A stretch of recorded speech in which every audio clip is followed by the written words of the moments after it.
It is incredible to think that these scenes took place in the center of Kiev. But this is what the Ukrainian capital looked like on January 22, 2014.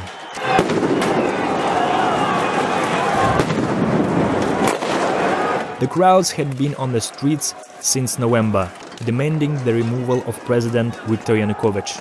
But that day the crisis entered a new phase. 5 people died and hundreds were injured. I myself was cut on the leg by fragments of a stun grenade. All week we reported live, day and night, from the burning barricades. The temperature dropped to minus 20 Celsius.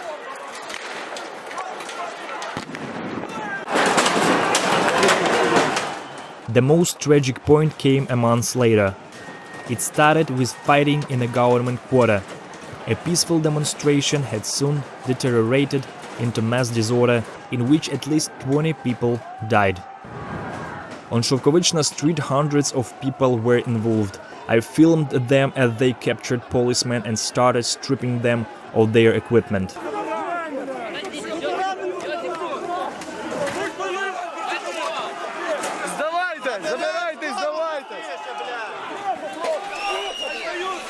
It was a short-lived victory. That night the riot police returned and surrounded the Maidan. 2 days later, 77 people were shot dead by uniformed security forces, but the crowds were determined and Yanukovych was forced to flee the country. But the next crisis was quick in coming. In Crimea, unknown armed men appeared and took over official buildings. They were to become known as the Little Green Men. They wore uniforms but no insignia. I came to Crimea during the so-called referendum. Many people were happy to vote and celebrated the news that they would be joining Russia.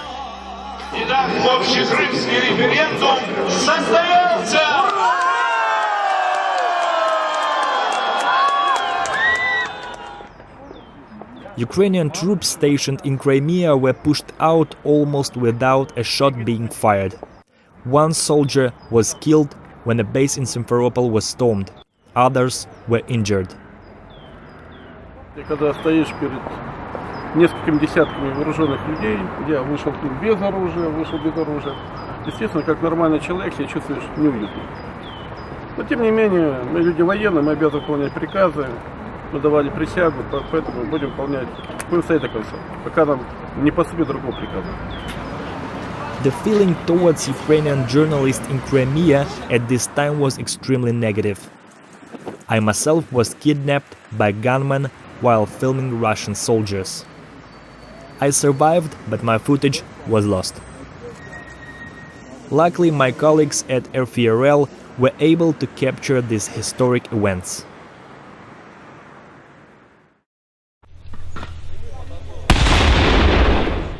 Within weeks, the epicenter of the drama had moved again, to eastern Ukraine. I arrived when pro-government forces were going on the offensive against Russian-backed separatists who had seized control of large areas of territory. It seemed like victory was near. But then came the battle for Ilovaisk. On August 11th, as we approached Ilovaisk, 6 soldiers were killed and 10 wounded. It was a dark day. Later, the commander explained what went wrong.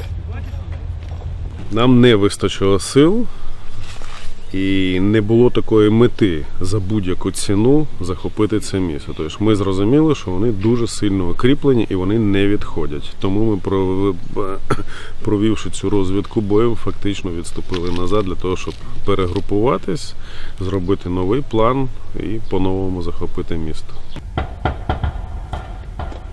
Hundreds of Ukrainian men were to die in the battle that followed this action. A Ukrainian general said it was the first time the Russians had deployed regular troops to the fighting. Eventually, the Ukrainians were forced to retreat. We went with them. In September, a ceasefire was announced, but it was not observed. We were in the village of Nikishino when it came under intense attack. It was one of the most dangerous places on the front. The Ukrainian positions were under attack every day for several weeks. The war had never been closer.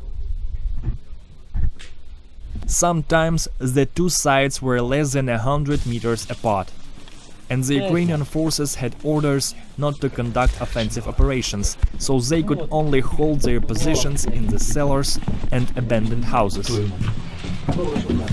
Попри так званий режим припинення вогню, лінія фронту на Донбасі зберігається, і зараз вона проходить саме тут, в селі Нікішине, що за десяток кілометрів на схід від Дебальцевого.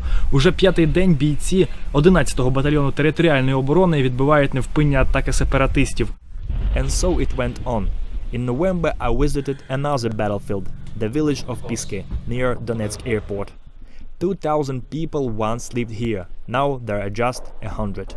Ни воды, ни света, ни отопления, ничего нет.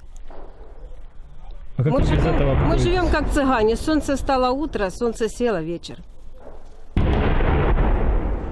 The fighting largely stopped by mid-December, though not entirely. A new ceasefire was announced as fighters continued battling freezing temperatures. But the past year in Ukraine has shown how quickly peace and stability can erupt into the flames of violence and war.